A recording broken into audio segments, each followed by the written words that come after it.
BNP সরকারের নেতৃত্বে বাংলাদেশের পররাষ্ট্রনীতি আমূল বদলে গেছে, যার সাম্প্রতিক প্রমাণ ভারতীয় এয়ারলাইন্সের বাংলাদেশের আকাশসীমা ব্যবহারের ওপর নিষেধাজ্ঞা। সম্প্রতি ভারতীয় বাজেট এয়ারলাইন্স স্পাইস জেটের ওপর আকাশসীমা ব্যবহারে নিষেধাজ্ঞা জারি করেছে বাংলাদেশ। বকেয়া নেভিগেশন চার্জ পরিশোধ না করায় নেওয়া হয়েছে এই সিদ্ধান্ত। নতুন সরকারের এই সিদ্ধান্তে চরম বিড়ম্বনায় পড়েছে স্পাইস জেট। বিশেষ করে কলকাতা থেকে উত্তর পূর্ব ভারতের গুয়াহাটি বা ইম্ফলগামী বিমানগুলোকে এখন বাংলাদেশের আকাশপথ এড়িয়ে অনেকটা ঘুরে গন্তব্যে পৌঁছাতে হচ্ছে। বাংলাদেশ বিমান চলাচল কর্তৃপক্ষ জানিয়েছে, আকাশসীমা ব্যবহারের ফি বাবদ স্পাইস জেটের কাছে বড় অঙ্কের পাওনা রয়েছে। দীর্ঘ সময় ধরে তাগাদা দেয়া সত্ত্বেও সংস্থাটি সে বকেয়া মেটাতে কর্ণপাত করেনি। ফলে বাংলাদেশের আকাশপথ স্পাইস জেটের জন্য বন্ধ করে দেওয়া হয়েছে।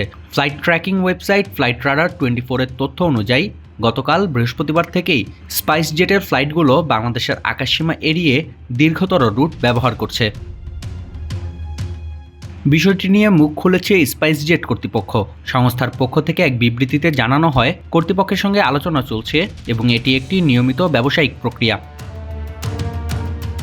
তাদের দাবি, বিমান পরিষেবা সম্পূর্ণ চলাচল রয়েছে এবং কোনো ফ্লাইট বাতিল হয়নি। বকেয়া পরিশোধের বিষয়টি গঠনমূলক আলোচনার মাধ্যমে দ্রুত সমাধানের চেষ্টা চলছে।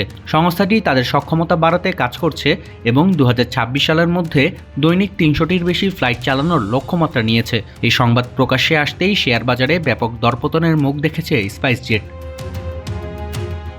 এদিকে 1.5 বছর ধরে বন্ধ থাকার পর আবারও বাংলাদেশিদের জন্য সচল হচ্ছে ভারতীয় ভিসা।